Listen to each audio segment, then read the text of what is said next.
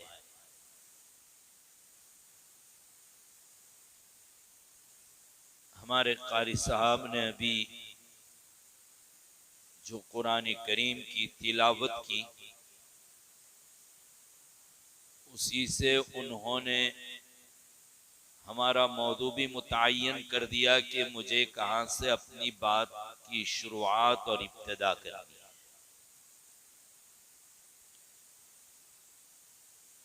हामीम वल किताबिल मुबीन, हामीम से जितनी सूरतें शुरू होती है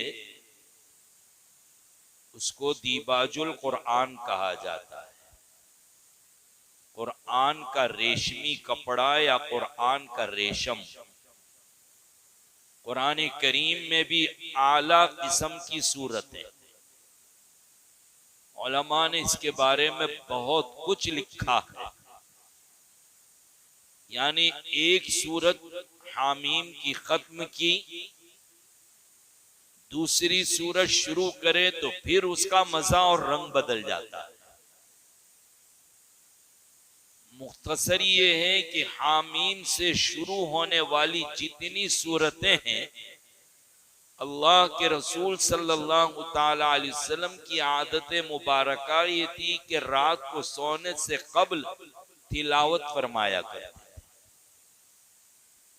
जब बात निकली है अल्लाह के नबी सल्लल्लाहु अलैहि वसल्लम को कि रात को सोने से पहले ये पढ़ते थे, तो और भी सुन लीजिए कि हम हैरान हैं कि नबी करीम सल्लल्लाहु अलैहि वसल्लम रात को सोने से कब्ल पहले कितना पढ़ा करते थे।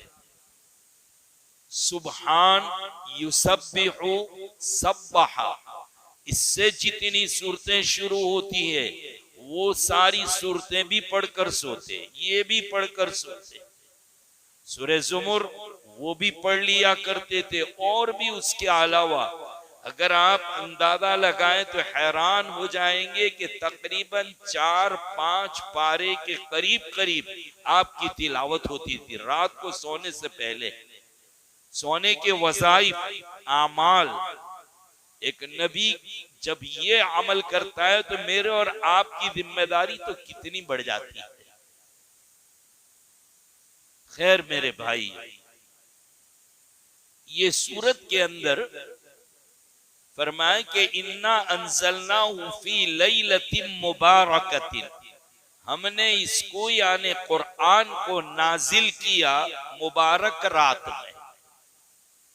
ज्यादातर उलमा और मुफस्सिरीन का तो ये कहना है कि ये जो लैला मुबारका यानी मुबारक रात को बयान फरमाया, उससे मुराद रमजान में आने वाली शब कद्र है। लेकिन कुछ उलमा का ये भी कहना है कि इससे मुराद मुबारक रात से मुराद शब बराअत है। शब बराअत की फजीलत अगरचे कुरान में न भी हो, तब भी हदीस रसूल सल्लल्लाहु ताला अलैहि वसल्लम से शब बराअत की फजीलत साबित है।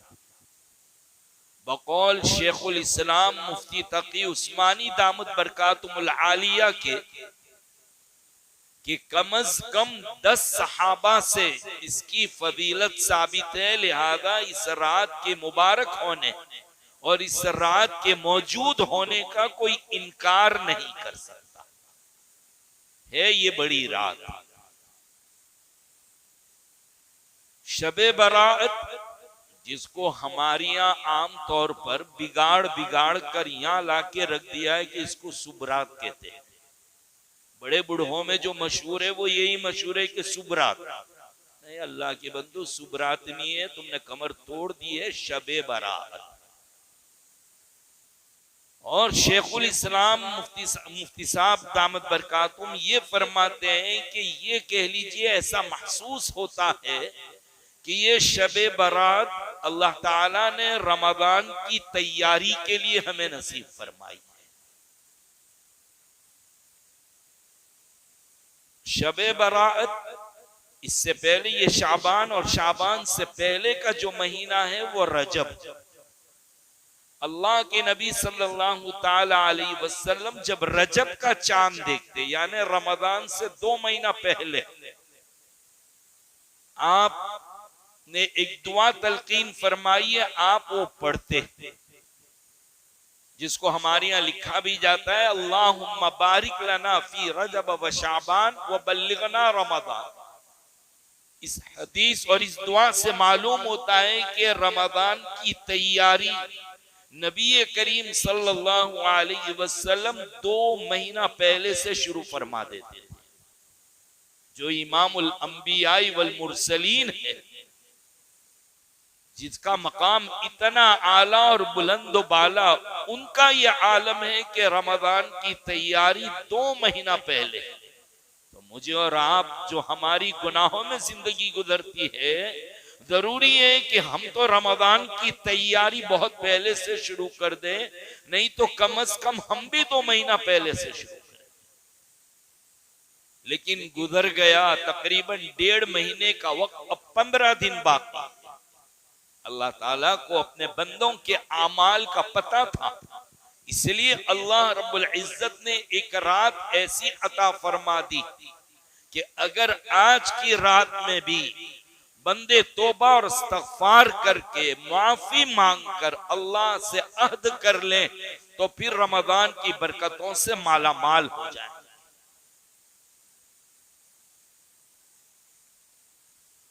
ये शबे बारात से मुतालिक एक खास बात कहता हुआ चलूं। अक्सर लोग ये पूछते हैं कि मौलाना बड़ी रात कब की है, शबे बारात कब की है, ये पूछते हैं लोग। यानी पूछने का मतलब ये होता है कि अंग्रेजी तारीख कौन सी, मार्च की कौन सी तारीख। बहुत ताज्जुब होता है कि एक मुसलमान और वो ये सवाल करे, जबकि कुरान करीम से और हदीस रसूल से चांद की तारीख याद रखने की अहमियत साबित होती है। कुरान कहता है यसअलूनका अनिल अहिल्ला कुल हिया मवाक़ीतु लिन्नासि वल हज्ज। इस आयत पाक और इसकी तफासीर को पढ़िए आप, इससे साबित होता है कि चांद देखना और चांद की तारीख याद रखना बड़ी अहमियत का हामिल। अल्लाह ताला ने हमारी सारी इबादतें वो अंग्रेजी कैलेंडर में नहीं रखी है बल्कि इस्लामी तारीख में रखी है। ये तो हम लोगों का कमाल है कि रमजान हो, कि ईद हो, कि शबे बराअत या आशुरा या अरफा, सबको हमने अंग्रेजी कैलेंडर के मातहत कर दिया। इसीलिए सारे झगड़े खड़े होते हैं। हालांकि इस्लामी तारीख, वो इस्लामी कैलेंडर एक बड़ी अहमियत का हामिल है। हजरत अबू मूसा अशअरी रदी अल्लाह ताला अन्हु बड़े आला दर्जे के सहाबी, उन्होंने एक मर्तबा खत लिखा हजरत उमर फारूक रदी अल्लाह ताला अन्हु को कि अमीरुल मोमिनीन, आप खत तो लिखते हैं, कभी कभी 2-2 खत आपके एक साथ मिलते हैं, किसी खत पर आपकी तारीख लिखी हुई नहीं होती और अजीब अंदाज होता है कि एक खत में लिखते हैं कि ये काम करो और एक खत में लिखा है कि ये काम मत करो, रुक जाओ। हमें ये पता नहीं चलता कि पहला खत कौन सा है, बाद का खत कौन सा है। डेट और तारीख नहीं होती, आप कोई तारीख मुतय्यन करें। उस वक्त तारीख लिखने का रिवाज नहीं था। हजरत उमर रज़ी अल्लाह ताला अन्हु बड़े हसास आदमी थे, बड़े समझदार आदमी थे। फौरन मीटिंग बुला ली, मशवरा तलब कर लिया हजरात सहाबा का। हजरात सहाबा ने मशवरा देना शुरू किया कि इस्लामी कैलेंडर का आगाज किया जाए, शुरुआत की जाए अल्लाह के नबी सल्लल्लाहु ताला अलैहि वसल्लम की पैदाइश के दिन से। यानी हिजरी कैलेंडर जो अभी चल रहा है, इसके बजाय क्या होता, मीलादी कैलेंडर। हजरत उमर ने कहा नहीं, इस उम्मत को लोग ताना देंगे, ईसाई ताना देंगे कि कैसे मुसलमान हैं कि इनको कैलेंडर बनाते भी नहीं आया, उन्होंने हमारी तकलीद की। इसलिए कि हजरत ईसा की पैदाइश के दिन से इस कैलेंडर, ये ईसवी सन जिसको 2023 कह रहे हैं आप, इसके इब्तिदा हजरत ईसा की पैदाइश से शुमार किया जाए। हजरत उमर ने कहा नहीं, इस उम्मत को ताने पड़ेंगे। बाज लोगों ने मशवरा दिया कि नबी करीम सल्लल्लाहु अलैहि वसल्लम के विसाल और वफात से इस कैलेंडर की इब्तिदा की जाए। हजरत उमर को तजर्बा था, एक्सपीरियंस था, उन्होंने कहा नहीं, ये उम्मत गम में मुब्तला हो जाएगी हर नए साल पर। नबी की जुदाई और फिराक और नबी की वफात का दिन आ जाएगा, उम्मत बर्दाश्त नहीं कर सकेगी, गम में चली जाएगी। और हजरत उमर का तो तजर्बा भी था ना, जब विसाल की खबर सुनी, इंतकाल की खबर सुनी, तलवार निकाल ली थी कि कोई न कहना वरना गर्दन उड़ा दूंगा। और मजाल भी किसकी थी कि उमर के सामने गड़बड़ करे। जिसको अपनी उम्र का आखिरी दिन देखना हो वो उमर के सामने गड़बड़ करे। सब पर सन्नाटा था। दुनिया का सबसे ज्यादा बहादुर अगर कोई था तो वो सिद्दीक अकबर रज़ी अल्लाह ताला। खुतबा दिया और समझाया और कुरान की आयत पढ़ी, वमा मुहम्मदुन इल्ला रसूल। हजरत उमर कहते हैं ऐसा लग रहा था कि कुरान अभी इसी वक्त मेरे लिए नाज़िल। हजरत उमर को तजर्बा था कि अल्लाह के नबी सल्लल्लाहु अलैहि वसल्लम की वफात को उम्मत बर्दाश्त नहीं कर सकी। कहा यहां से भी कैलेंडर की इब्तिदा नहीं। फिर सैयदना अली करमल्लाहु वजहू ने मशवरा दिया कि हिजरत नबवी से कैलेंडर का आगाज किया जाए।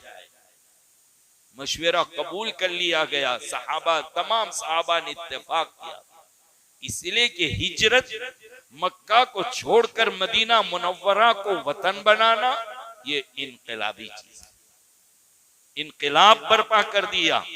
मुसलमानों को सर उठाकर चलने की ताकत अगर किसी ने बख्शी है तो मेरे आका की हिजरत। जिसने दूध का दूध, पानी का पानी अलग करके रख दिया वो हिजरत नबवी है। हिजरत नबवी बेशुमार सबक अपने अंदर लिए हुए। जवानों, अगर आज भी तुम शुजाअत, बहादुरी, मर्दानियत, हिम्मत, इंसाफ, दुनिया भर की खूबियां चाहते हो तो कम अज कम नबी करीम सल्लल्लाहु ताला अलैहि वसल्लम की हिजरत का बयान पढ़ लीजिए, हिजरत के सबक को पढ़ लीजिए।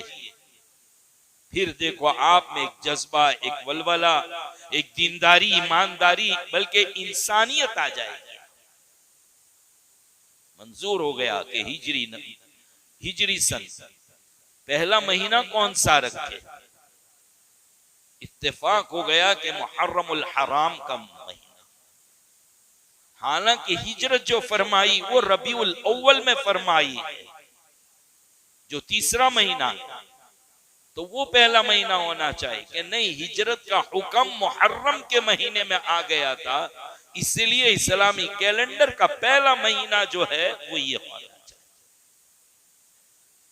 हिजरी तारीख को याद रखो, चांद की तारीख को याद रखो।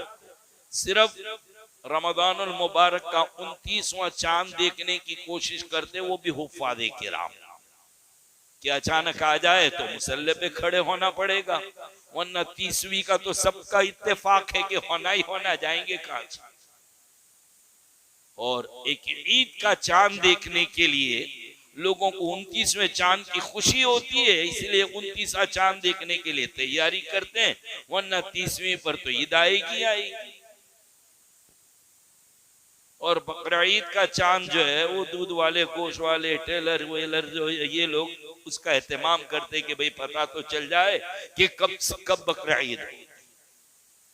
खैर, हम लोगों ने हाल ये बना रखा कि सारी इबादतों को अंग्रेजी के पूछते भी थे कि मौलाना शबे बारात कब की है। अरे अल्लाह के बंदे, 14 शाबान खत्म भी, मगरिब आई तो 15 शाबान, वो शबे बारात। रमजान कब से? 29 का या 30 का चांद जो भी हुआ, मगरिब से रमजान शुरू हो जाएंगे। नहीं, ये पूछता हूं कि अप्रैल की कौन सी तारीख।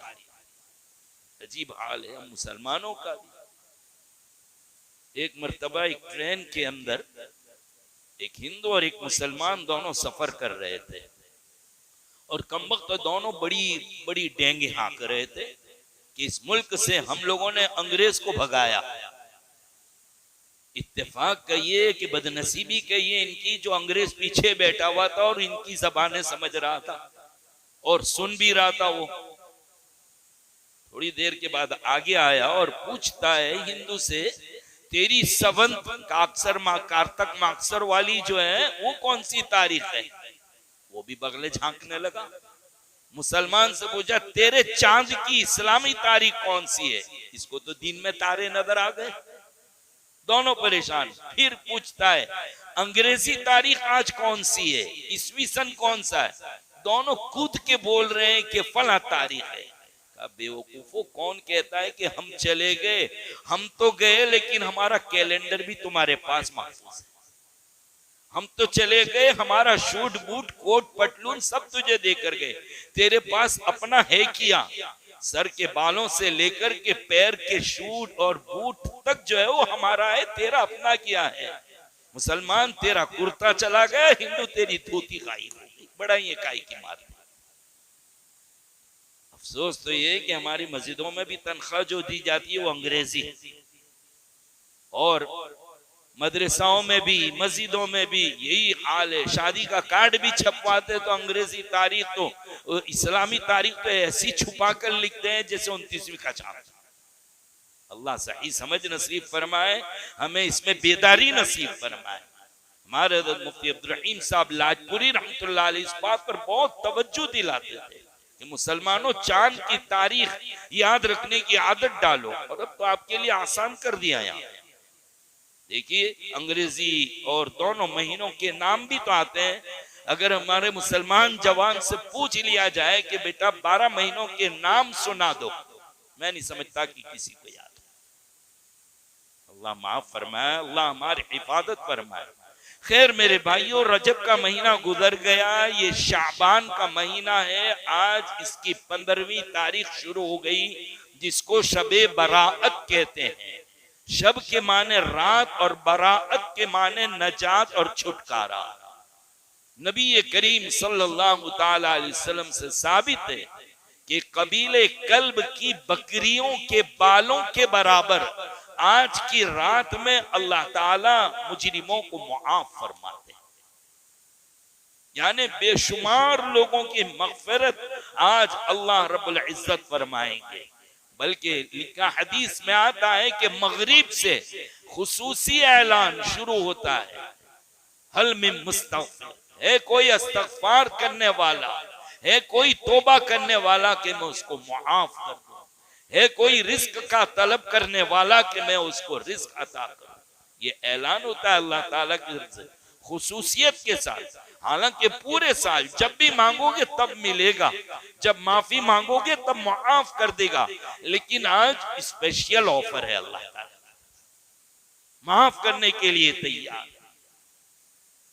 शबे बराअत शुरू हो गई है, हमें काम क्या करना है, इबादत क्या करना है, आज कौन सी नमाजें पढ़नी है। देखिए हदीस शरीफ में इसकी फजीलत साबित है, माफी के ऐलानात साबित है, लेकिन कौन सी इबादत करना है? कोई मखसूस इबादत नहीं है आज की रात में। हाँ, नफल पढ़िए, खूब खूब कुरान करीम की तिलावत कीजिए, खूब जिक्र में मशगूल रहिए, अल्लाह की इबादत करें। नफल उसमें भी ये है कि बेहतर ये कि अपनी जिंदगी की कज़ा बहुत सी बाकी होगी नमाजें, ऐसी मुबारक रात का फायदा उठाकर जागकर जिंदगी की नमाजें कज़ा कर लें। उलमा से, इमाम साहब वगैरह से पूछ लें कि हम नमाजों तारीख और वार तो याद नहीं है कि कब छोड़ी है, हम इन नमाजों की कज़ा कैसे करें? तो नफल की बजाय ये नमाजें जो कज़ावी है उसको पढ़ लिया करो रात भर। सिर्फ जागने की रात नहीं है, जैसे बहुत से लोगों में मशहूर है कि बड़ी रात है यानी जागने की रात। ये जागरण की रात तो किसी और कौम में है, मुसलमानों में नहीं है जागने की रात। सिर्फ जागना नहीं है कि गाड़ी लेके निकल पड़े, हाईवे पर चले जाए, होटलों पर बैठ जाए, वक्त गुजारी करके चले आए। सिर्फ जागना नहीं है, जागकर इबादत करना। इबादत कहाँ करोगे? अपने घरों में करना। कहेंगे नींद आती है, सो जाओ, बहुत अच्छी बात है, इससे बढ़कर और कौन इबादत होगी कि ईशा की नमाज बाजमात और फजर की नमाज बाजमात अदा कर लो। मस्जिद में नींद इसलिए नहीं आएगी कि दोस्तों अहबाब मिले हैं, तो घर पे अगर जागोगे तो बीवी भी तो साथ जागेगी। तुम्हारे बच्चे भी तो जागेंगे, वरना बीवी बच्चे क्या करेंगे? वो नींद आएगी, वो सो जाएंगे। तो तुम घर जाइए, घर जाकर इबादत करो। हमारे यहाँ ये मफहूम गलत है कि हम मस्जिदों में जागने के लिए आते हैं। बीवी बच्चे किसके हवाले? बेहतर तो ये है कि सुन्नत नवाफिल भी घर पढ़े, लेकिन फोकाहा ने इसीलिए लिखा है कि हम घर जाएंगे तो भूल जाएंगे, रास्ते में मशगूल हो जाएंगे, इसलिए कहा भाई रोजाना की नफल सुन्नत यही पढ़ लिया करो। लेकिन ऐसी मुबारक रातों में इबादत जो करनी है वो अपने घर में करनी है। और यहाँ तो इबादत करेंगे 8 रकात 10 रकात पड़ी, पैर दर्द करेंगे, फिर चाय का दौर चलेगा, चाय नाश्ते उसका इंतजाम होगा, फिर वही गीबतों में लग जाएंगे कि फला वो कहाँ आएगा, उसको कहाँ फुर्सत है।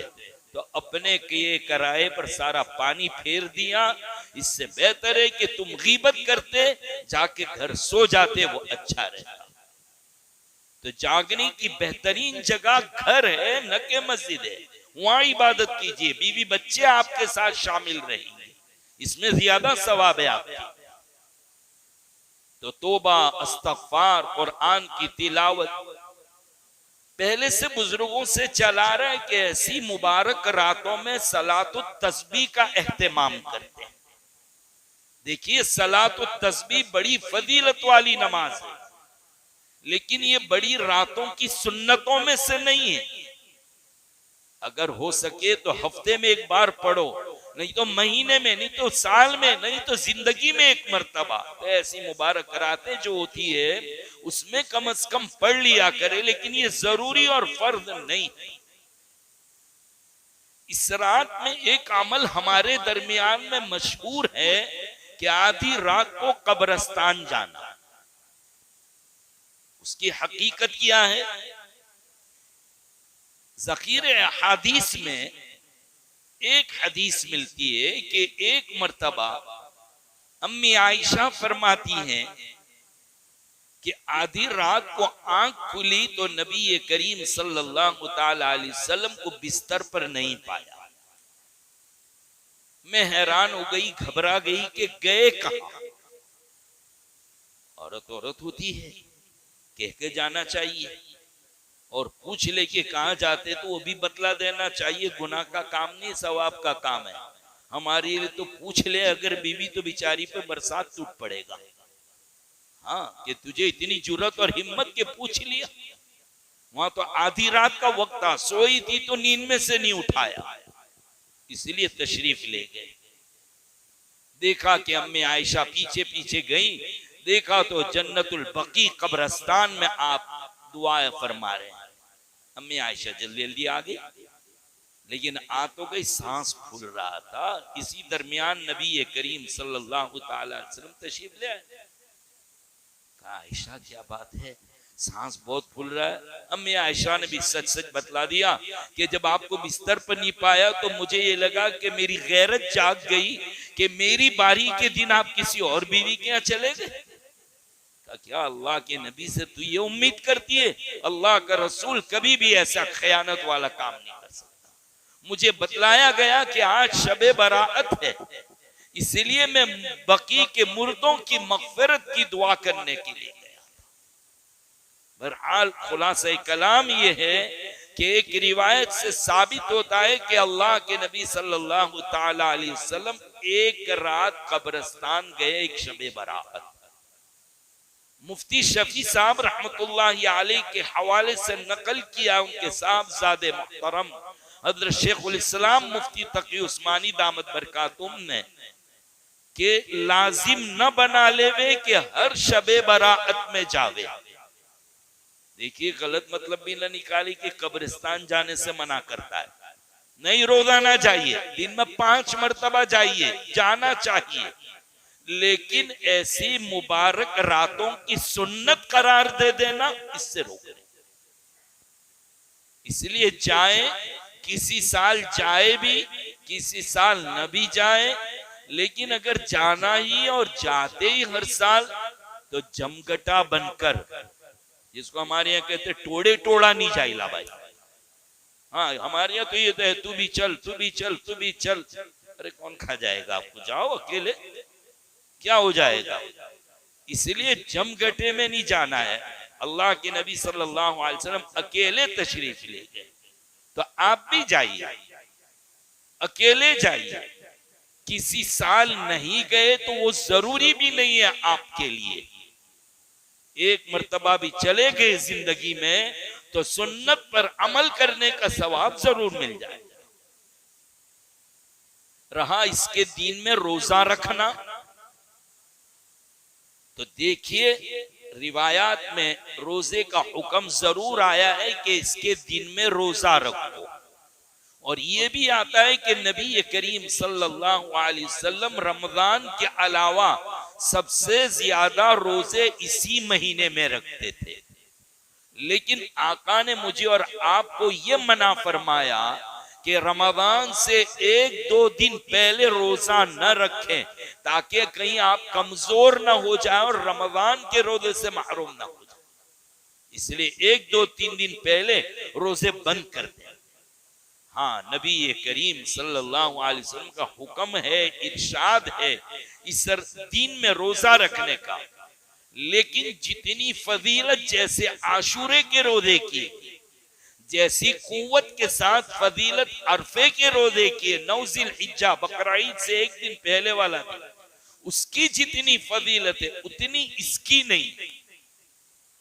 मुस्तहब अगर कोई रखेगा सवाब मिलेगा, नहीं रखेगा गुनहगार नहीं होगा। नहीं रखने वाले को यूं नहीं कहना चाहिए रोजा नहीं रखा, नहीं रखा कोई फर्ज नहीं है, कोई वाजिब नहीं है। रखे तो ठीक है, नहीं रखे तो कोई गुनाह नहीं। बल्कि बाद उलमा ने तो बतलाया कि अच्छा तरीका तो ये है कि इस महीने में 3 रोजे रख लिया करो, 13, 14, 15, यानी 2 दिन पिछले चले गए वो और कल का दिन। क्योंकि अल्लाह के नबी सल्लल्लाहु ताला अलैहि वसल्लम की आदत मुबारका थी कि आप हर महीने में 3 रोजे रखते थे, अय्याम बीद के रोजे जिसको कहते, 13, 14, 15। तो ये रोजे रख लो तो शाबान वाले रोजे की फजीलत भी तुमको हासिल। तो ये था पूरे दिन और पूरी रात के अमाल शबे बराअत के, ये आपके सामने पेश कर दिए। कुछ खुराफात है जो हमारी तरफ से चलते। एक तो दोपहर से माफी नामे का अंबार शुरू हुआ है, लिखा बाज लोगों के पास तो पिछले 2-4 साल पहले का पड़ा हुआ होता है, स्टार्ट करके रख देते हैं, और आज दोपहर को पुराना माल निकाला और पढ़ा भी नहीं कि क्या लिखा हुआ है, ऊपर से आया आगे भेजा। सबसे ज्यादा लुच्चा अगर कोई है झुट्टा तो हजरत व्हाट्सएप है। आज लोगों को तो अजीब बीमारी होती है, पढ़ते पढ़ाते कुछ नहीं, बस ऊपर से माल आया है नीचे जल्दी सप्लाई करो। अजीब बीमारी होती, बस लेके शुरू ही हो जाते। ये अजीब अजीब बीमारी है ये। अल्लाह के बंदो, कौन सी माफी, किस चीज की माफी मांग रहे हो? क्या जाने अनजाने कुछ हो गया है, तुझे पता नहीं कुछ हुआ है कि नहीं हुआ है? हुआ है तो सामने जाके माफी मांग ले। ये कौन सा तरीका है कि जाने अनजाने कुछ हो गया? अरे हुआ है, मांग माफी। शर्म आती है।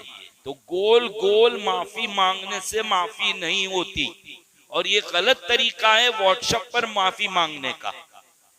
ये कहां से लाए हो? बंद कीजिए इसको, ये खुराफात में से, ये गलत रिवाज है ये। अगर आपसे कोई गलती हुई है, गीबत की है, ताना दिया है, दिल दुखाया है, सामने जाकर माफी मांगो।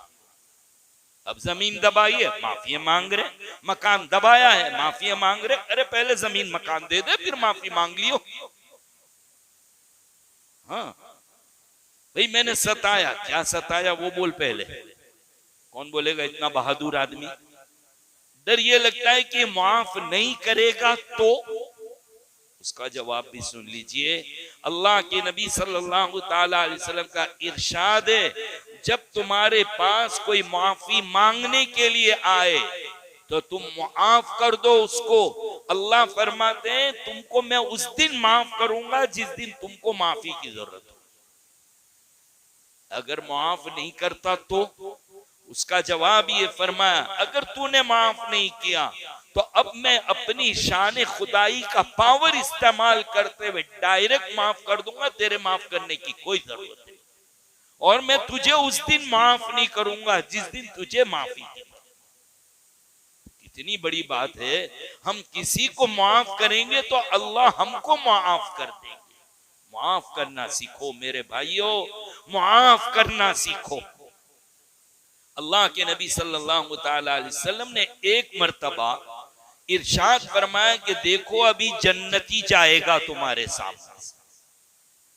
थोड़ी देर भी एक सहाबी गए, सहाबा देख कर कहते ये कोई मशहूर आदमी भी तो नहीं है, कोई बहुत नेक आदमी भी तो नहीं है, इसको जन्नती कैसे? फिर दूसरे दिन इरशाद फरमाया कि अभी देखो जन्नती जाएगा, देखा तो वही आदमी। तीसरे दिन फिर फरमाया कि अभी जन्नती जाएगा, और वही करीब से। एक साहबी है कि मेरे दिल में यह आया कि कोई मशहूर आदमी तो है नहीं कि जो इतनी इबादत करता हो जिससे पता चले कि जन्नती है, इसके घर जाके देखना चाहिए। उन्होंने भी पैंतरा रचा, बिल्कुल छोटा मुंह बनाकर पहुंच गए उनके सामने। कहा क्या हुआ? कहा बीवी रोजाना झगड़ती है, आज तो मैंने सुसाइड और खुदकशी करने का इरादा कर लिया कि आपघाती करके जान दे दूं। कहा नहीं नहीं अल्लाह के बंदे नहीं। कहा नहीं मैं मर जाऊंगा। कहा नहीं अल्लाह के बंदे मेरे घर चल। गुजराती में कहते ना भावतू हतु ने वही दे कही। तैयार हो गई ये तो उनके घर जाने के लिए, और मकसूद ये था कि 2-3 दिन रहकर देखूं कि अमल क्या करता है। जब 3 दिन हो गए कोई खास अमल नजर नहीं आया, कहा चलिए अस्सलाम वालेकुम मैं तो जाता हूँ। कहा नहीं अभी नहीं जाना है, पहले मामला सुलझ जाने दो। सब सुलझा हुआ है, यहाँ उलझा हुआ था, तेरी इबादत देखना था, इसलिए मैं तो यहाँ आया। अल्लाह को उन्होंने वाकया सुनाया कि अल्लाह के नबी सल्लल्लाहु अलैहि वसल्लम ने कहा जन्नती जाएगा, और 3 मर्तबा फरमा तुम ही गए तीनों दिन। कौन सा ऐसा अमल करते हो मुझे भी बताओ, मैं भी अमल करूं। तो भाई मुझे तो कोई खास अमल याद नहीं है कि मैं वो अमल करता हूं। यार ऐसी कोई बात समझ में नहीं आ रही क्या है? जब जाने लगे तो कहा इधर आओ, हाँ एक अमल है जो मैं करता हूं, याद आया। कहा क्या? कहा जब रात में सोता हूं तो बिस्तर पर जाकर ये दुआ कर लेता हूं कि या अल्लाह मुझे जिसने दिन भर सताया कल से लेकर आज तक तू गवाह रहना, मैं सबको माफ करता हूं। देखिए कितना बड़ा अमल, कितना बड़ा जिगर है कि माफ करने पर उसको जन्नत की बशारत सुना दी नबी करीम सल्लल्लाहु अलैहि वसल्लम। हम तो लोगों से माफी की उम्मीद रखते, लेकिन हम किसी को माफ करने के लिए तैयार। आज की रात में अल्लाह सबको माफ करेंगे, लेकिन कुछ बदनसीब है जिनको आज की रात में भी माफ नहीं। सबसे पहला मुशरिक, शिर्क करने वाला, अल्लाह की जात के साथ, अल्लाह की सिफात के साथ, अल्लाह की यकताई में दूसरों को पार्टनर और शरीक समझने वाला, अल्लाह को छोड़कर दूसरों के सामने हाथ फैलाने वाला, अल्लाह उससे नाराज होते हैं। पूरी दुनिया की तारीख उठाकर देख लीजिए कि कौमों पर जो अजाब आया है, ज्यादातर कौम पर अजाब आया उनके शिर्क करने की वजह से। आज की रात में अल्लाह मुशरिक को माफ नहीं करेंगे। हाँ ये कि तौबा कर ले कि अब नहीं करूंगा तो अल्लाह माफ। नंबर 2, आकुल वालिदैन, माँ बाप का नाफरमान, माँ बाप का दिल फाड़ने वाला, माँ बाप का दिल चीरने वाला, माँ बाप का दिल तोड़ने वाला, माँ बाप को सताने वाला। क्या समझते हैं माँ बाप के मकाम को? कुरानी करीम में जहां जहां अल्लाह ने अपना हक इबादत बयान किया, अपनी इताअत का हक बयान किया, वहीं पर फौरन और कुछ नहीं बयान किया बल्कि माँ बाप की इताअत को बयान किया। अनिश्कुरली वली वालिदैक, ये लोगों मेरा शुक्रिया अदा करो, वली वालिदैक, अपने माँ बाप का। वक़दा रब्बुका अल्ला ताबुदू इल्ला इय्याह व बिल वालिदैन इहसाना। पूरे कुरान की आयत उठाकर देखो, जहां जहां अल्लाह अपने इबादत की दावत देते हैं, फौरन उसके बाद कोई और मजमून नहीं बयान फरमाते, बल्कि फरमाते हैं तो माँ बाप की इताअत, माँ बाप की फर्मा बरदारी को सिखलाते हैं। माँ बाप कौन है? माँ 3 दर्जे, बाप का 1 दर्जा। माँ जो तकलीफ बर्दाश्त करती है पेट में रखने की, कुरान भी उसको कहता है कि पेट में रखना और जन्ना। बड़े बड़े पहलवान बैठे हो, लेकिन अगर फोड़ी हो गई, फुंसी हो गई हो और जरा दबा के बीज निकालो, पता चलेगा कि क्या होता है, पेशाब का कतरा निकल जाएगा।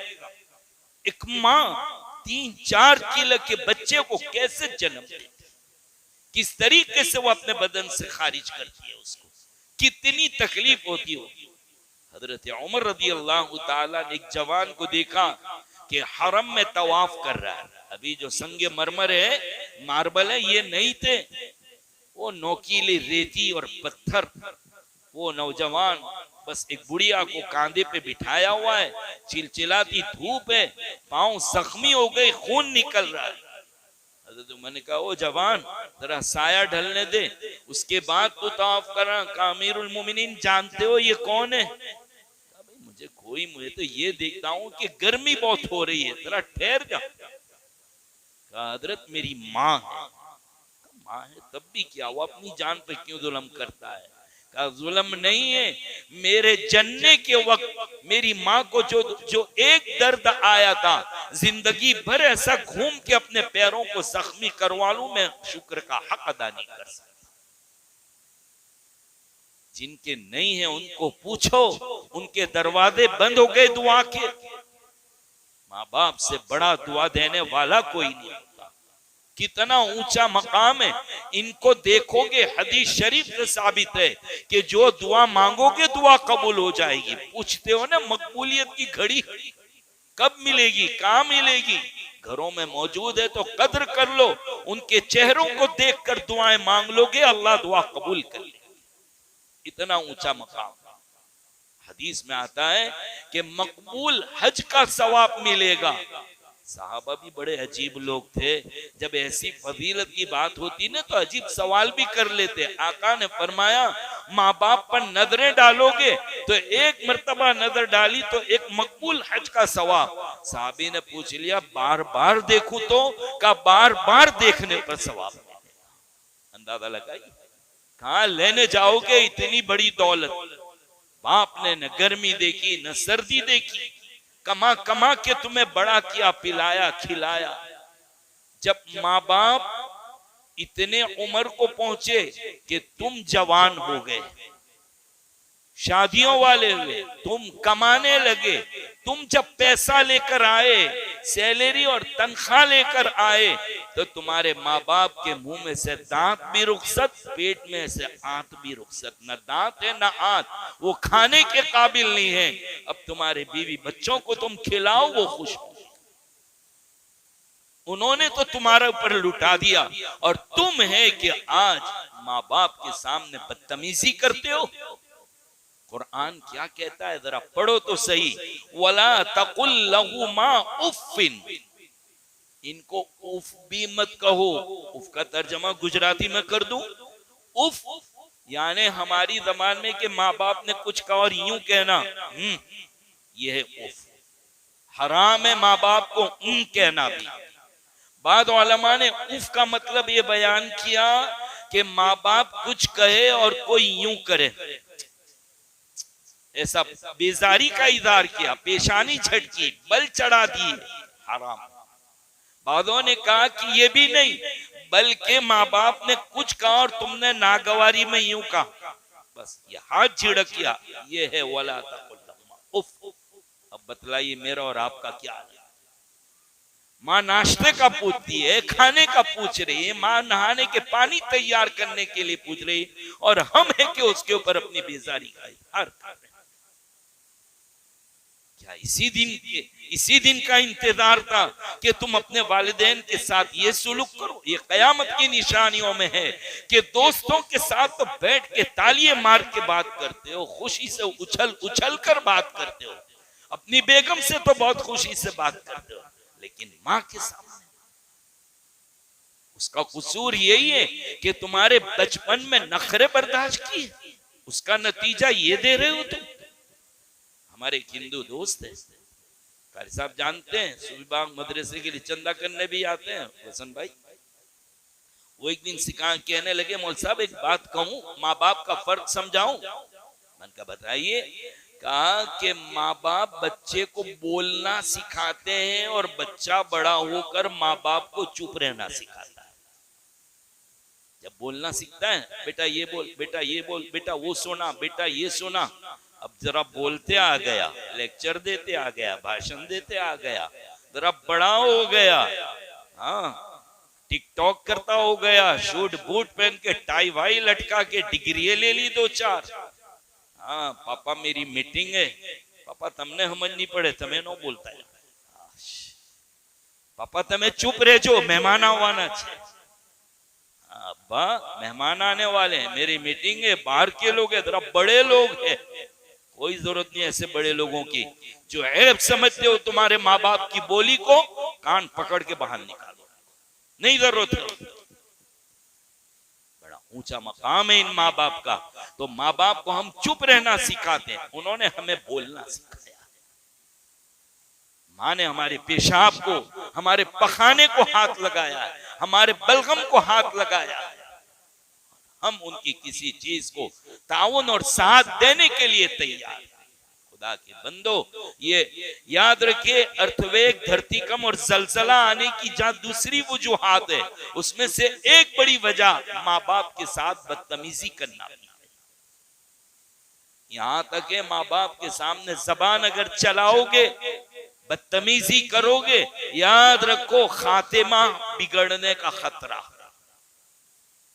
बल्कि यकीन है कि खातिमा खराब हो जाएगा। मत दिल दुखाओ, मत सताओ इनको, मत सताओ इन लोगों को, बहुत बड़ी दौलत है, इनकी दुआएं लेते रहो, पैर धोकर पीने के काबिल है। काजी सनाउल्लाह पानीपती रहमतुल्लाह अलैह, उलमा जानते हैं उनके मकाम और मर्तबे को कि कितने बड़े आदमी थे। हरम शरीफ में बैठे हुए काबतुल्लाह के सामने अपनी माँ को लेकर आए हैं हज के लिए। अम्मी का पैर उठाया और यूं देखना शुरू किया तलवे में। कहा बेटा क्या देखता है? कहा माँ मेरे नबी ने कहा है कि माँ के कदमों के नीचे जन्नत है, माँ मुझे जन्नत देखना है। माँ जज्बात में आ गई, काले देख ले। इतना कहना था कि माँ के कदमों में, हरम शरीफ में, काबा के सामने जन्नत देख ली। ये हाल होता है माँ का, इतना ऊंचा मकाम। खुदा के वास्ते इनका दिल न दुखाओ, जाके सीधी माफी मांगो उनसे। माफी मांगना है तो मोबाइल पर मौल साहब की नहीं, व्हाट्सएप पर हमारी नहीं, सीधे जाकर अपने माँ बाप की माफी मांगो कि कितना दिल दुखाया, कितना सताया। बाप ने तुम्हारे लिए पूरी दौलत लगा दी और आज आपका ये हाल है। लेकिन मेरे भाइयों, मैं अपने इन बच्चों के माँ बाप से भी कहूंगा, एक कसूर तुम्हारा भी है, कसूर तुम्हारा भी है कि जो तालीम इनको देनी थी वो तालीम तुमने इनको नहीं दी। अखलाक सिखाने थे, तुमने वो अखलाक नहीं सिखाए, जिसका नतीजा ये है कि ये आज तुम्हारे सामने जबान चला है।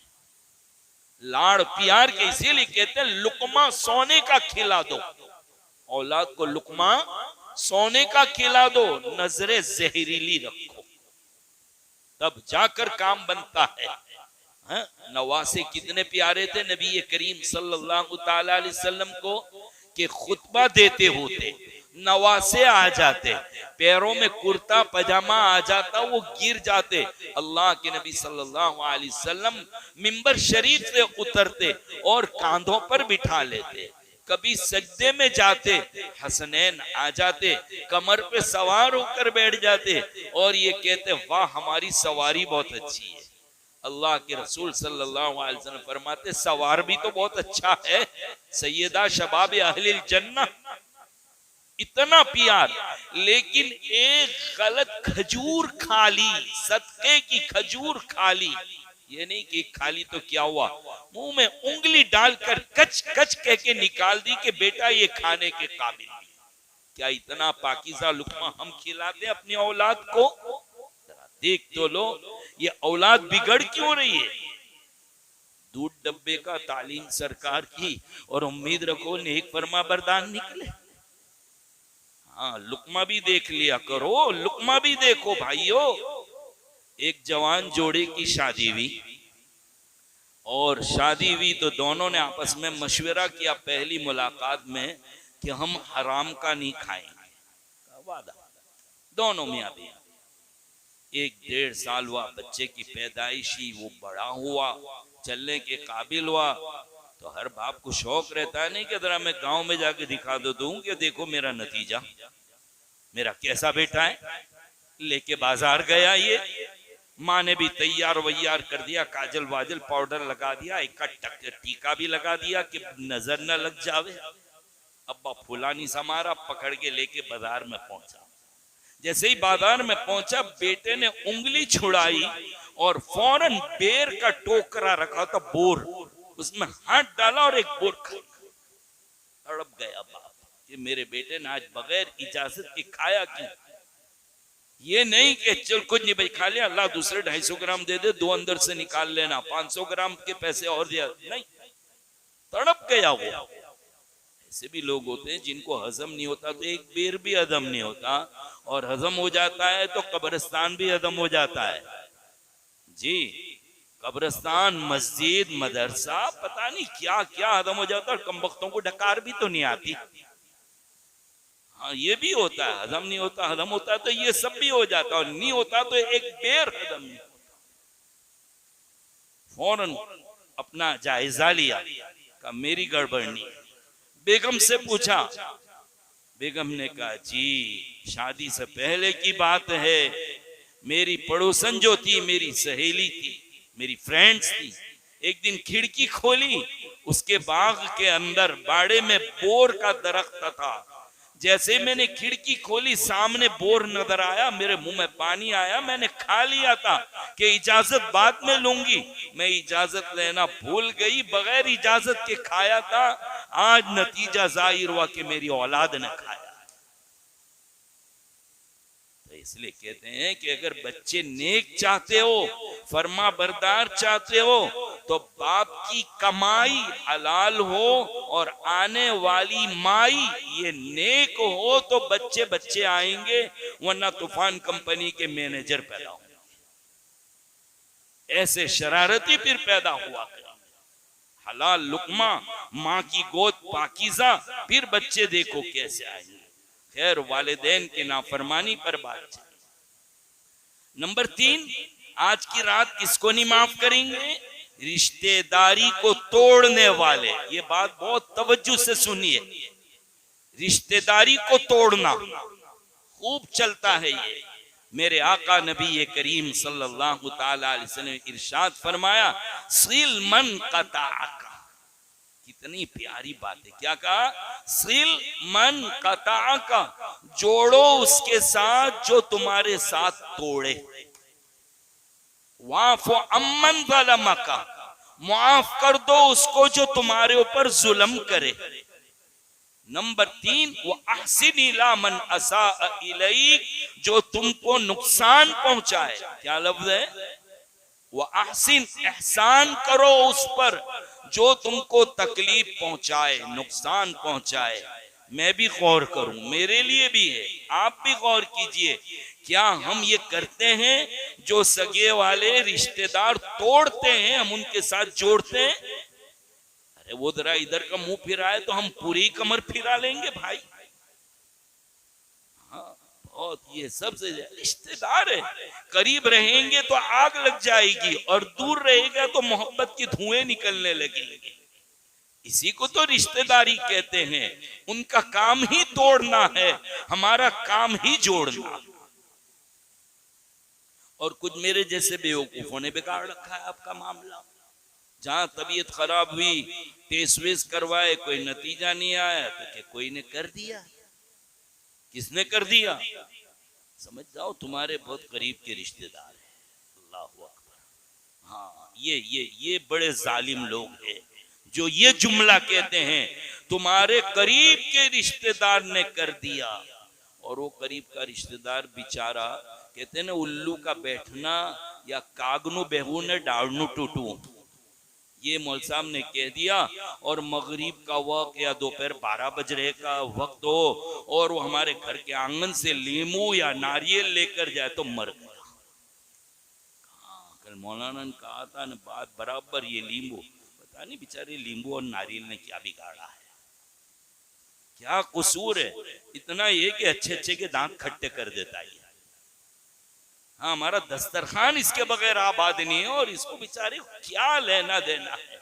और एक नारियल, अरे अपना नारियल फोड़ो बेवकूफो, ये मुसीबत निकालो दिमाग में से।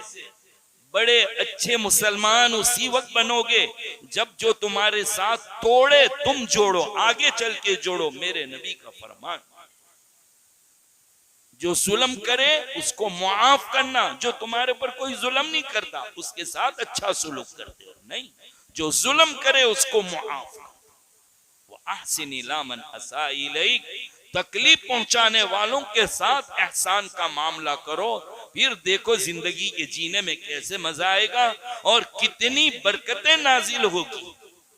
ये हम लोगों जरा, अगर आज के मेरे बयान से कुछ न लेकर जाओ तो इतना जाना, बस इतना लेकर जाओ कि जो तोड़े उसके साथ जोड़ो, जो जुल्म करे उसको मुआफ कर दो, और जो तकलीफ पहुंचाए उसके साथ एहसान का मामला करो। मेरे भाइयों, मुआफ करना सीखो, मुआफ करना सीखो, जिंदगी के जीने में बड़ा लुत्फ आएगा। झगड़े होते क्यों हैं? क्यों होते हैं झगड़े? हक लेने के मूड में जब रहोगे तो झगड़े होंगे। तो मुफ्ती अहमद साहब खानपुरी दामत बरकातुम फरमाया करते हैं, हक लेने वाले मत बनो, हक देने वाले बनो। कब्र में ये सवाल नहीं होगा कि हक लिया था या नहीं लिया था, हाँ ये सवाल होगा कि हक दिया था कि नहीं। हक देने वाले बनो कि मेरा अल्लाह मुझसे पूछेगा कि तूने हक अदा किया था कि नहीं किया था। हाँ, तो हक देने, और हमारा कोई हक न दे, ढंग से मांगो, नहीं दे रहा है माफ करो, अल्लाह रब्बुल इज्जत के हवाले करो, फिर देखो जिंदगी में कैसा। तो ये रिश्तेदारी को तोड़ने वाले, दिल में कीना रखने वाले मुसलमानों के लिए, जिसको अपनी गुजराती में क्या कह दे, टाटिया खेच रमत रमवा वाड़ो मानस, आगे कैसे बढ़ जाता है, नहीं बढ़ने देंगे। कैसे? ये एक दूसरे के लिए बुरी सोच, आगे बढ़ता है, बढ़ने दो, मेरी कौम का है, मेरे बिरादरी का है, मेरी बस्ती का है, मेरा भाई है। कीना निकालो, हसद निकालो, दिलों को पाक करो, तो आज की रात में माफी मिलेगी बारी ताला। और भी आखिरी बात, पजामा टखनों से नीचे लटकाने वाले, हाँ मेरे जवान बाकी रह गए थे ना, अरे तुम भी तो आओ मेरे भाइयों, जरा सी फैशन के अंदर आपका क्या हाल हो रहा है। कहते मौलाना कुछ नहीं, हम नमाज पढ़ने जाते तो पलट लेते हैं, ऐसे ऐसे मोड़ लेते हैं ना। मुफ्ती साहब से पूछा भी कभी कि क्या है, इसको मकरू लिखा है ऐसा करना, तो कल से आप कहेंगे अब नहीं करेंगे, तो ये नीचे लटकाना हराम है, जाओगे किधर? इसलिए बेहतर है सीधे सीधे कि ऐसी मुबारक रात में माफी चाहते हो तो पटलून, पजामा, कुर्ता जो भी हो, टखनों से ऊपर, ये उभरी हुई हड्डी है, इससे ऊपर पहनना चाहिए।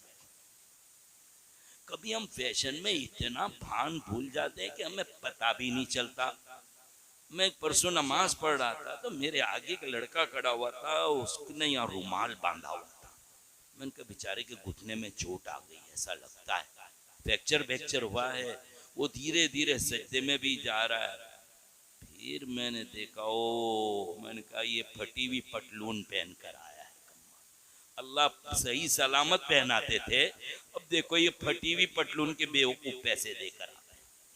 मैं इंग्लैंड गया तो एक साहब ने कहा चलो मौलाना मार्केट ले जाओ। मैंने कहा भाई क्या करेंगे, सूरत में भी वही मिलता है जो यहाँ मिलता है। बहुत ताकीद की चलो जरा। मैंने कहा चल। बहुत बड़ा शोरूम था एक, उसमें ले गए तो वो पटलून ने जींस की वो मिल रही थी। मैंने कहा भाई मुझे क्यों ले आया, मैं थोड़ा जींस पहनने वाला हूँ, मेरे पजामे जिंदाबाद। मैंने कहा हमारा पजामा सिल भी जाता है आधे घंटे के अंदर, बल्कि 15 मिनट में, और धुल भी जाता है 5 मिनट में, और सूख भी जाता है 5 मिनट में। मैंने कहा जीन्स भीग जाए तो कम बखत 2 किलो की 15 किलो की हो जाती है। ऐसा लगता है कि कोई सजा देने के लिए पहनवा रखी है। अब मैं वहां गया तो सारी पटलूने फटी हुई रखी है। मैंने कहा भाई ये सेकंड का माल मिलता है यहाँ? यहाँ तो बड़ी बड़ी सेलिब्रिटीज आती है। मैंने कहा अकल पे कुत्ते बखाना कर गए क्या इनके? फटी हुई पटलूनों के पैसे देते हैं, नी फटती तो ला के फाड़ते हैं। अजीब अकल कहाँ गई तुम्हारी? अकलों क्या हो गया पागलो? जरा तो समझो अल्लाह की नेमत की नाकदरी है। लिबास का ऐसा होना कि बदन नजर आए। कुरान को देख लो, साबित ये होता है कि जब अल्लाह नाराज होते तो अल्लाह कपड़े उतार लेते हैं। या बनी आदम कद अंज़लना अलैकुम लिबास युवारी। क्या हुआ था जन्नत में हजरत आदम का? हाँ, लिबास उतार लिया था, लेकिन शर्मीले इतने थे कि फौरन पत्ते लपेट के सतर छुपा दिया। और हम है ऐसी पटलून के रुकू सजदे में गए तो टी शर्ट खींचते हुए जा रहे हैं कि पीछे से कुछ दिख न जाए। क्या हाल, क्या हाल हो रहा मेरे जवानों? कहाँ जा रहे हो? जरा तो अकल दौड़ाओ। जिसने कोई बाल कह दिए वो बाल रख लो, अजीब अजीब बाल रखते ना, यहाँ से कटवा दिए और ऊपर रख दिए, और उसको भी जेल वेल लगा के ऐसा खड़ा कर दिया, ऐसा लगे जैसे टॉयलेट धोने का ब्रश लगा रखा है। अजीब अजीब किस्म की फैशन सूची है। शक्लें देखो तो सही आईने में, मेरे नबी की तालीमात तो देखो। क्यों भूल जाते हो कि तुम मुसलमान हो? क्यों भूल जाते हो? हम मुसलमान हैं, हमें तो हमारे नबी की बात माननी पड़ेगी, तभी जाकर आप मुसलमान कहलाओ। ये बड़ी रातों में जब ये आए सुनने के लिए तो मेरी जिम्मेदारी है कि मैं साफ साफ बात करूं। वैसे मेरी साफ साफ बात कर देना है, तभी तो बयान समझ में आवेगा। वरना तो बाहर जाके कह दे मौलसम में अगर शानदार कव्वाली के अंदाज में तर्जमे वर्जमे करके जाऊंगा तो बहुत खुश हो जाएंगे। मौलसम बहुत भारे बयान करे तो समझ नहीं पड़ी, पर गाता वो भारे होता है। हाँ, ये कह देंगे आप हंसवाया बहुत मौलाना ने, ये बयान के अच्छे होने की दलील नहीं जनाब। वक्त मुख्तसर है, सुन लीजिए काम की बातें। तो ये है शबे बारात। मेरे भाइयों, आज इरादा करना है, रमजान की तैयारी पर बात छेड़ी थी। 3 चीजें करना है। पहला अमल दुआओं का एहतमाम। ए अल्लाह इतनी जिंदगी दे दे कि मुझे रमजान नसीब हो जाए। ये महमूद और पसंदीदा अमल कि रमजान नसीब हो जाए और मैं उसकी कदर करूं। गुनाहों को छोड़ दीजिए तो नेकी का फायदा होगा। भाइयों, ये एसी चल रहा है ना, खिड़की दरवाजे खोल दो, एसी की ठंडक रहेगी नहीं। कूलिंग को बाकी रखने के लिए दरवाजे बंद करने होंगे। नेकियों की कूलिंग बाकी रखने के लिए गुनाहों के दरवाजों को बंद कर देना। गुनाहों को छोड़ो तो रोजे का फायदा होगा, और नेकी की आदत डालो। दुआओं का एहतमाम, कुरान की तिलावत अभी से शुरू कर दें, 2 महीना पहले से शुरू कर दे। लेकिन जहां से जागे वहां से सुबह इतनी तिलावत कर लो कि कम से कम 1 पारा रोजाना पढ़ ले। बेहतर तो है कि 3 सिपारे रोजाना पढ़ने की आदत डालो, ताकि भाइयों रमजान और मुबारक में रोजाना 3 पारे पढ़ सके। और ये सब करने के लिए हजरत मोबाइल को तलाक मुगल्लदा देनी पड़ेगी। हाँ, वो मौलाना बहुत मुश्किल, क्योंकि ये भी अजीब बीमारी है ना मोबाइल की। बाज लोगों को तो पकाना नहीं होता जब तक कि टॉयलेट में लेके न जाए। हाँ, गेम खेलते, गेम, आलिम भी जालिम भी सब देखो गेम में लगे हुए, बैतुल खला में बैठ के गेम खेलते हैं कम्बख्त। अब तो मस्जिद को भी नहीं छोड़ते। बहुत जिम्मेदारी से फिर कह रहा हूं कि मोबाइल पर गेम खेलना, चाहे घर में हो या गांव के पादर पर हो, हराम। साफ बात, बिल्कुल हराम है गेम खेलना। जो भी खेलता हूं बहुत गलत काम है। अल्लाह क्या ऐसे जाये करने की वक्त की जवाब देना बंद करो। क्या फायदा है, क्या फायदा है? आज तक किसी के घर पे कोई पॉइंट मिले, कोई इनाम मिला है उसको? क्या मिल रहा है आपको? क्यों वक्त बर्बाद कर रहे हो? अल्लाह के बंदो, घर में बैठ के अल्लाह अल्लाह करो, माफी मांगो, तौबा करो, बीवी बच्चों को टाइम दो, उनके साथ बैठ के बात करो, सवाब में। चन ये बेतरतीब बातें मैंने आपके सामने नकल कर दी। अल्लाह पाक मुझे भी और आप तमाम को अमल की तौफीक नसीब फरमाए। व आखिर दावाना अल्हम्दुलिल्लाह रब्बिल आलमीन। दुरूद शरीफ।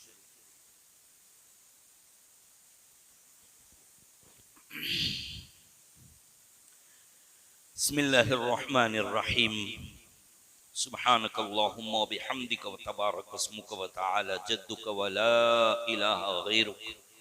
अल्हम्दुलिल्लाहि रब्बिल आलमीन वस्सलातु वस्सलामु अला सय्यिदिल अंबिया'i व अशरफिल मुरसलीन। अल्लाहुम्मा सल्लि अला मुहम्मदिन अब्दिका व रसूलिक व सल्लि अलल मुमिनीन वल मुमिनात वल मुस्लिमीन वल मुस्लिमात। अल्लाहुम्मा रब्बिरहमहुमा कमा रब्बयानी सगीरा। रब्बना ज़लमना अनफुसना व इल्लम तग़फिर लना व तरहमना लनकूनन्न मिनल खासिरीन। रब्बना आतिना फिद दुनिया हसना व फिल आखिरति हसना व क़िना अज़ाबन नार।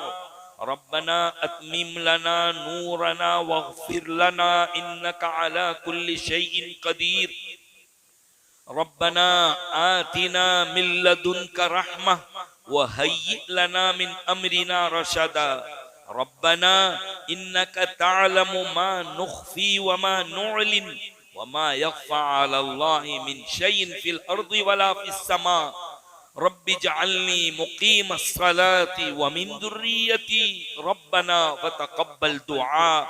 रब्बना इग़फिरली व लिवालिदैया व लिलमुमिनीना यौम यक़ूमुल हिसाब। रब्बना हब लना मिन अज़वाजिना व ज़ुर्रिय्यातिना क़ुर्रता अयुन वजअलना लिलमुत्तक़ीना इमामा। या हय्यु या क़य्यूम बिरहमतिका नस्तगीथ अस्लिह लना शअनना कुल्लह वला तकिलना इला अनफुसिना तरफत ऐन। अल्लाहुम्मा ला तुआखिज़ना अन सुइ अमालिना वला तुसल्लित अलैना मन ला यखाफुका फीना वला यरहमुना। अल्लाहुम्मा अइन्ना अला ज़िक्रिका व शुक्रिका व हुस्न इबादतिक। अल्लाहुम्मा ला तुहलिकना बिअज़ाबिक वला तक़तुलना बिग़ज़बिक व आफ़िना क़ब्ल ज़ालिक। रब्बे करीम माफ़ी मांगते हैं, मुआफ़ कर दीजिए, हम बहुत बड़े गुनहगार हैं। ए अल्लाह, आज की मुबारक रात में तेरे घर में बैठकर हम इकरार कर दें कि हम मुजरिम हैं, हम गुनहगार हैं। अल्लाह, हमसे बड़ा गुनहगार कोई नहीं है, लेकिन ए अल्लाह, आपसे बड़ा मुआफ करने वाला भी तो कोई नहीं। ए करीम आका, आज की मुबारक रात में हमें भी मुआफ फरमा दे, हमारे माँ बाप को मुआफ फरमा, हमारे भाई बहनों को माफ फरमा, हमारे करीब और दूर के तमाम मरहूम और जिंदा रिश्तेदारों को मुआफ फरमा, हमारे असातिज़ा को मुआफ फरमा, हमारे तलामिज़ा और शागिर्दों को मुआफ फरमा, पूरी उम्मत के एक एक फर्द को माफ फरमा। माफ कर दीजिए ना अल्लाह, अल्लाह माफ कर दीजिए ना।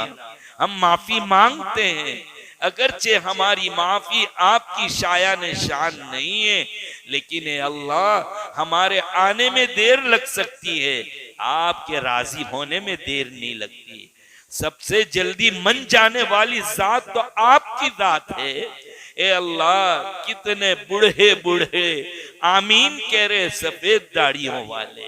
ए अल्लाह, तेरे जवान बंदे, जवान कहाँ भी गुजार सकते थे जवानी, ए अल्लाह तेरी बातें सुनने के लिए आए, कैसी कड़वी कसेली सुनी खुशी के साथ। ए अल्लाह, इस जवानों के इस जज्बे की लाज रख ले परवरदिगार। तेरे उलमा बंदे, हुफ्फाज बंदे, कितनी मेरी माँ और बहनें आमीन कह रही है। ए अल्लाह, हमारी आमीन की लाज रख लीजिए। अल्लाह हमारी आमीन की लाज रख लीजिए, अल्लाह माफ कर दीजिए ना। अल्लाह कितने प्यारे तेरे बंदे हैं, अल्लाह कितने प्यारे बंदे हैं। सुन लिया कि बड़ी रात है, अल्लाह माफ करने वाले हैं। ए अल्लाह कुछ लेने नहीं आए हैं, ये माफी मांगने आए हैं। अल्लाह माफी मांगने आए हैं, अल्लाह माफ कर दीजिए ना, अल्लाह माफ कर दीजिए, अल्लाह आप राजी हो जाइए। अल्लाह अल्लाह हम गुनाहों के आदी हो चुके हैं, अगर आपने नहीं बचाया तो हम नहीं बच सकेंगे, अगर आपने हिफाजत नहीं की तो हम महफूज नहीं रह सकेंगे।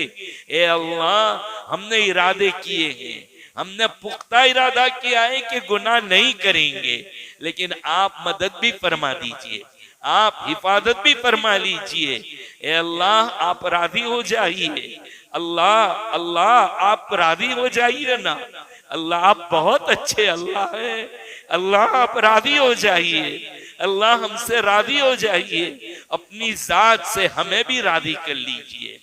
ए अल्लाह जो बातें कही गई हम में से हर शख्स इस पर अमल का मोहताज है, हम तमाम को अमल की तौफीक नसीब फरमा, हमको हिदायत नसीब फरमा। ए अल्लाह मेरी माँ बहनों की इज्जत आबरू निस्वानियत इफ्फत और पाक दामनी की हिफाजत फरमा। ए अल्लाह मेरे जवानों के जवानी की हिफाजत फरमा, बड़े बूढ़ों के बुढ़ापे की हिफाजत फरमा, बच्चों के बचपन की हिफाजत फरमा। ए अल्लाह उलमा के इल्म की हिफाजत फरमा, ए अल्लाह कुर्रा की क़िराअत की हिफाजत फरमा, हुफ्फाज के हिफ्ज़ की हिफाजत फरमा। ए अल्लाह हमें हलाल रिज़्क़ नसीब फरमा। ए अल्लाह ये तेरे बंदे जो बैठे हैं, ए अल्लाह इनको आसान रिज़्क़ नसीब फरमा, इनकी कमाई में बरकत अता फरमा, हलाल लुक़मा नसीब फरमा, हलाल रिज़्क़ नसीब फरमा, इनके कारोबार में तरक्की अता फरमाइए। ए अल्लाह इनका कारोबार खूब चला दीजिए। ए अल्लाह इनके कारोबार में खूब बरकत अता फरमा, घरों में बरकत अता फरमा, औलाद को फरमा बरदार बना दे, आंखों की ठंडक बना दे, नेक नमाजी बना दे।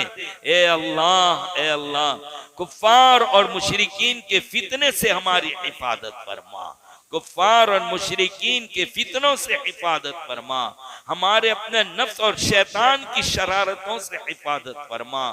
अल्लाह खास करके मेरी बेटियों की जो कॉलेजों और स्कूलों में जा रही है, यूनिवर्सिटियों में जा रही है, ए अल्लाह उनको अपनी इज्जत संभालने की तौफीक दे दे। ए अल्लाह गैरों के हवाले न कीजियो, ए अल्लाह गैरों के हवाले न कीजियो, गैरों के हत्थे चढ़ने से इनकी हिफाजत फरमा, इन नादानों को सही समझ नसीब फरमा, अपने आप को पहचानने की तौफीक अता फरमा। ए अल्लाह हमें तो मांगना भी तो नहीं आता, ए अल्लाह अपनी शाया निशान अता फरमा, गुनाहों से नफरत नसीब फरमाइए। अल्लाह गुनाहों की आदत छुड़ा दीजिए। अल्लाह पेशानी के बाल पकड़ पकड़ कर नेकी के काम में लगा दीजिए। ए अल्लाह हमें अक्ल सलीम नसीब फरमा, इंसानियत नसीब फरमा, शराफत नसीब फरमा।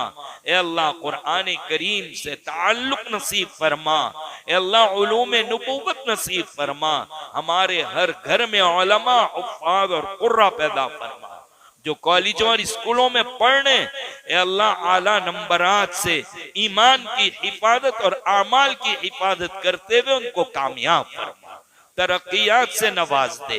अल्लाह दुआओं को रद्द न फरमा, कबूल फरमा। नबी करीम सल्लल्लाहु तआला अलैहि वसल्लम ने जितनी खैर मांगी सब अता फरमा, जितनी चीजों से पनाह मांगी उससे हमें पनाह नसीब फरमा। और अल्लाह हम सब की तरफ से नाम बनाम, हम सब के नामो नाम से हमारे आका जनाबे नबी करीम सल्लल्लाहु अलैहि वसल्लम को अपनी शाया निशान सलातो सलाम अता फरमा। रब्बना तक़ब्बल मिन्ना इन्नका अंतस समीउल अलीम व तुब अलैना इन्नका अंतत तव्वाबुर रहीम। जज़ल्लाहु अन्ना नबियना मुहम्मदन मा हुवा अहलु। सुब्हान रब्बिका रब्बिल इज्जति अम्मा यसिफून व सलामुन अलल मुरसलीन वल्हम्दुलिल्लाह।